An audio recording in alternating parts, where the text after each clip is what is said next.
বাংলাদেশের মতন একটা সিন্ডিকেট ওয়ালার দেশ, রাজনীতি দেশ, পাঁচ আটে দেশ বিশ্বে কোথাও নাই আর হবেও না, মিলায় না। এখন বর্তমানে কলিং ভিসা নিয়ে মালয়েশিয়ার কলিং নিয়ে ওইটা নিয়েও সিন্ডিকেট চালাইতেছে। দেখেন মালয়েশিয়ার কলিং এ আসলে 80 থেকে 90 হাজার টাকা এরকম খরচ হয়। জি হ্যাঁ, এটা বাস্তব কথা। কারণ আমার থেকেও আমি যখন মালয়েশিয়া আসি, মালয়েশিয়া আসার পূর্বে আমার কাছ থেকে তারা একটা স্টাম্প পেপারের সই নিছে। ওই স্টাম্প পেপারে লেখা ছিল আমি তাদেরকে মাত্র 80 হাজার টাকা দিয়া মালয়েশিয়াতে আসতেছি। অথচ দেখেন আমার 5 লক্ষ টাকা খরচ হয়েছে। এবার বুঝেন, ওই যে পাশের দেশ ইন্দোনেশিয়া, ওই পাশের দেশ ইন্দোনেশিয়া সেখান থেকে মালয়েশিয়াতে আসলে খরচ হয় তাদের 3,000 রিঙ্গিত, অনলি 3,000 রিঙ্গিত, যেটা বাংলা টাকায় এখন বর্তমানে 93,000 টাকা। ওই ইন্দোনেশিয়া থেকে আসে, তাদের বিমান ভাড়াটা দিয়ে শুধু আসতেই যা খরচ হয়। তাহলে আমাদের দেশে কেন এত লাগে, এত কেন লাগে?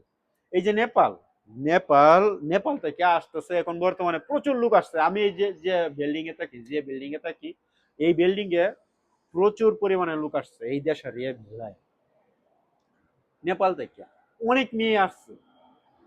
তাহলে আপনি বুঝেন অন্যান্য দেশ থেকে এখনো বর্তমানে রানিং আসতেছে, কয়েকদিন ধরে আপনার রানিং আসতেছে, লাগাতার আসতেছে, কিন্তু আমার বাংলাদেশ থেকে আসতে পারতেছে না। সি, খুব কষ্ট লাগে এসব বিষয় যখন আমরা দেখি।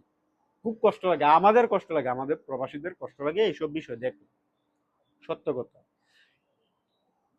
নেপালের এখন বর্তমানে যে নতুন সরকার, নেপালের যে বর্তমানে নতুন সরকার, তিনি সরাসরি ঘোষণা দিয়ে দিছে যে মালয়েশিয়াতে যদি কেউ আসে, জি ভাই, মালয়েশিয়াতে যদি কেউ যায় তাহলে তাদেরকে ফ্রি ভিসা করে দেবে এবং তাদেরকে আবার নগদ টাকা দিতেছে, মানে খরচের জন্য নগদ টাকা দিতেছে। আমি কথা বলে বুঝলাম, এক নেপালে আমাকে বলল, তিনি এই মালয়েশিয়াতে আসার আরো আরো একবার তিনি মালয়েশিয়াতে আসছে, এর আগেও আরো একবার মালয়েশিয়াতে আসছে। সে 10 বছর মালয়েশিয়াতে কাজ করে গেছে, এখন আবার সে নতুন করে মালয়েশিয়াতে আসছে। এবার বুঝেন, এখন আবার সে নতুন করে মালয়েশিয়াতে আসছে। তাকে আমি জিজ্ঞাসা করছি, জিজ্ঞাসা করার পরে সে বললো এই তথ্যগুলো আমাকে সে দিল, যে তাদের এখান থেকে ফ্রি ভিসা আর নগদ কিছু টাকা দিতেছে খরচের জন্য। কিন্তু আমাদের বাংলাদেশ থেকে আমরা এসব চাই না যে আমাদেরকে ফ্রি করে দেয়।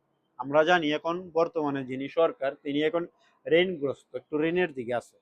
তাহলে আমরা চাই না যে আমাদের দেশ থেকে আমরা ফ্রি ভাবে আসতে, তবে আমাদের কাছ থেকে আমাদের ন্যায্য টাকাটা নেওয়া হোক। ওই যে স্টাম্পে আমি যেখানে লিখে আসছিলাম যে আমি 80 হাজার টাকা দিয়ে মালয়েশিয়া আসতেছি, এইভাবে যেন অনেক প্রবাসীরা এই কথা বলতে পারে যে আমরা 80 হাজার টাকা দিয়ে আসছি, বাড়তি কোনো টাকা দেই নাই।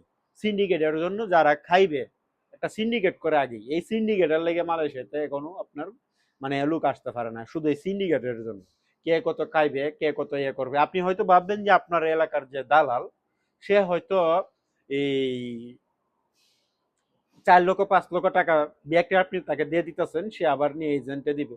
জি না, এর থেকে আরো অনেক বড় বড় লোক আছে যারা এই টাকাটা এই বাগ বাটোয়ারা করবে।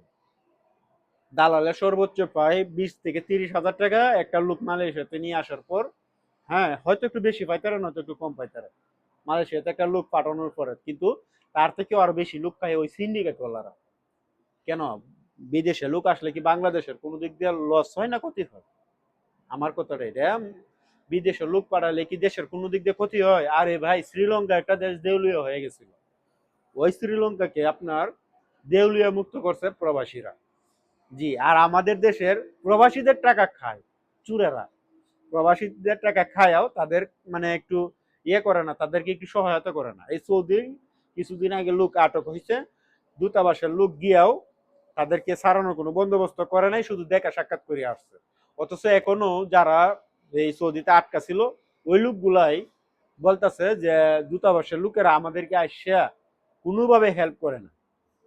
তাহলে আবার বলছেন যে কত বড় সিন্ডিকেট করা হয়। তো আমি এখন চাই আমার এই ভিডিওর মাধ্যমে আমি যেটা বলে দিতে চাইতেছি, দেখেন প্রবাসীদেরকে নিয়ে সিন্ডিকেট করেন না, তাদেরকে একটু হেল্প করেন, সহায়তা করেন। প্রবাসীদের রেমিটেন্সের টাকায় কিন্তু এখন বর্তমানে দেশ চলতেছে। এছাড়া দেশ চালানোর মতন কি আছে আপনাদের কাছে? আপনারা চেয়ারে বসে থাকেন, চেয়ারে বসে থেকে শুধু রাজনীতি ফাঁকান, কি করতেছেন? আপনাদেরকে দিয়ে দেশের কোনো উন্নত হয়নি, উন্নয়ন হয় না। জি, ধন্যবাদ। তো আমি এটাই বলি যে প্রবাসীদের জন্য এই কলিং নিয়ে যেন কোনো সিন্ডিকেট না হয়, মালয়েশিয়ার কলিং নিয়ে। অনেক হাজারো বেকার যুবক এই মালয়েশিয়ার দিকে তাকায় রয়েছে যে কলিং খোলা হলে আমরা মালয়েশিয়া যাওয়ার চেষ্টা করব। তো কলিংটা নিয়ে কেউ সিন্ডিকেট করেন না। ধন্যবাদ।